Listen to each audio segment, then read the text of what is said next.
Operation सिंदूर के दौरान 10 मई 2025 को भारतीय दूतावास ने डोनाल्ड ट्रंप प्रशासन के 3 अधिकारियों से संपर्क किया था। अमेरिका के डिपार्टमेंट ऑफ जस्टिस यानी डीओजे में अमेरिका के एक लॉबी फर्म ने फाइलिंग दाखिल की है, जिसमें इसका खुलासा किया गया है। इससे पहले इस रिपोर्ट में कहा गया था कि पाकिस्तान की तरफ से अलग अलग लॉबी फर्म ने अमेरिकी अधिकारियों से भारत के हमले के दौरान 60 बार संपर्क किया था, जिसमें अलग अलग लेवल के अधिकारियों के साथ बैठकें की गई थी। वहीं अब दूसरी लॉबी फर्म ने जो फाइलिंग की है, उससे पता चला है कि पाकिस्तान की लॉबी के बाद भारत ने भी एक लॉबी फर्म के जरिए ट्रंप प्रशासन के साथ ऑपरेशन सिंदूर को लेकर लॉबी की थी। डीओजे की फॉरेन एजेंट रजिस्ट्रेशन एक्ट यानी FARA वेबसाइट पर दिसंबर 2025 में 60 एंट्री वाली फाइलिंग दस्तावेज को अपलोड किया गया है। इसी से इसका खुलासा किया गया, जिससे पता चलता है कि जिस दिन सीज फायर की घोषणा की गई थी, उस दिन भारतीय दूतावास ने व्हाइट हाउस के चीफ ऑफ स्टाफ सुजी वाइल्स, अमेरिकी व्यापार प्रतिनिधि जेमिसन ग्रीन और नेशनल सिक्योरिटी काउंसिल के रिकी गिल से भारत पाकिस्तान संघर्ष की मीडिया कवरेज पर चर्चा करने के लिए संपर्क किया था।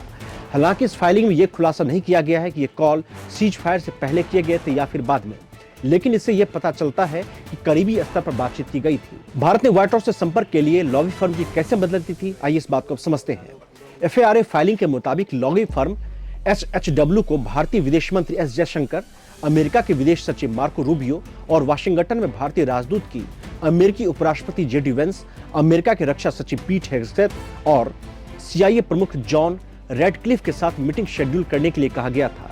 वहीं द हिंदू के एक सवाल पर जवाब देते हुए भारतीय दूतावास ने भी लॉबी फर्म को हायर करने की बात से इनकार नहीं किया है। हिंदू ने कहा है कि भारतीय दूतावास ने फाइलिंग से इनकार नहीं किया, लेकिन कहा कि पहुंच बढ़ाने के लिए लॉबिस्ट को हायर करना अमेरिका में एक सामान्य प्रक्रिया है। दूतावास के प्रवक्ता ने कहा कि भारतीय दूतावास ने 1950 के दशक से लगातार अलग अलग सरकारों के तहत स्थानीय प्रथाओं और जरूरतों के मुताबिक ऐसी फर्मों को हायर किया है, लेकिन इस बारे में खास सवालों का जवाब नहीं दिया गया कि लॉबी फर्मों में से सीनियर अमेरिकी अधिकारियों के साथ मीटिंग्स फिक्स करने या 10 मई 2025 को कॉल करने के लिए क्यों कहा गया था। यह खबर उस वक्त आई है जब डोनाल्ड ट्रंप बार बार मध्यस्थता का दावा करते रहते हैं और भारत उनकी मध्यस्थता के दावे को खारिज करता रहा है। भारत सरकार ने अमेरिकी राष्ट्रपति डोनाल्ड ट्रंप के इन दावों को बार बार खारिज कर दिया है, जिसमें वो भारत पाकिस्तान संघर्ष को खत्म करने में मध्यस्थता की भूमिका निभाने का दावा करते हैं। पिछले दिनों अमेरिका के विदेश मंत्री मार्को रूबियो ने नेशनल सिक्योरिटी काउंसिल के रिकी गिल को भारत पाकिस्तान संघर्ष रोकने में भूमिका निभाने के लिए सम्मानित किया था। फाइलिंग में बताया गया है कि भारतीय दूतावास ने लॉबिस्ट की मदद से रिकी गिल से संपर्क किया था। दूसरी तरफ डोनाल्ड ट्रंप ने भारत पाकिस्तान संघर्ष खत्म करने में अपनी भूमिका को लेकर रट लगा रखी है।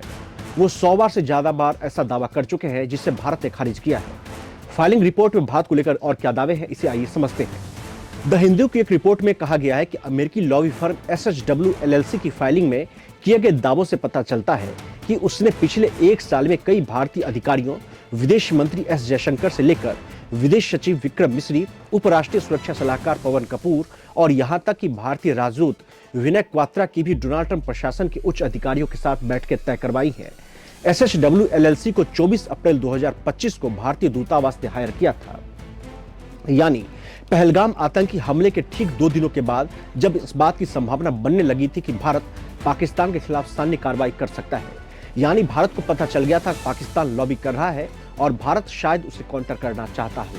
फाइलिंग से पता चलता है कि भारत ने जिन लॉबी फर्मों को हायर कर रखा है, उनमें रिपब्लिकन पार्टी से जुड़ी BG या डेमोक्रेट पार्टी से जुड़ी कॉर्नर स्टोन गवर्नमेंट अफेयर्स और अफ्रीकी अमेरिकी कॉकस से जुड़ी द विलियम्स ग्रुप शामिल है। अब आखिर भारत को लॉबी फर्म हायर करने की क्यों जरूरत पड़ी, इसको लेकर एक्सपर्ट क्या कहते हैं, इसे भी समझते हैं।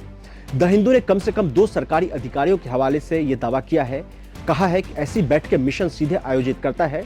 वहीं भारतीय दूतावास में पहले काम कर चुके एक पूर्व राजनयिक ने द हिंदू को ही बताया है कि रिपोर्ट में कि ऐसा लगता है कि ट्रंप प्रशासन ने बातचीत के नए नियम तय कर दिए हैं और सरकार के पास इसका साथ देने के अलावा कोई और खास चारा नहीं बचा है। वहीं एक दूसरे अधिकारी ने कहा कि लॉबिस्ट को सलाह लेने और हालात को समझने, सलाह देने और कुछ रास्ता खोलने के लिए हायर किया जाता है, लेकिन बैठकें और कॉल सीधे राजनयिकों के बीच होती है। वहीं एक पूर्व राजनयिक ने यह भी कहा कि भारत का पिछला रुख पाकिस्तान जैसे देशों से अलग था, जिन्होंने अमेरिकी सरकार के साथ संबंध बेहतर करने के लिए ऐसी लॉबी नेटवर्क का बड़े पैमाने पर इस्तेमाल किया था। नमस्कार, जय हिंद।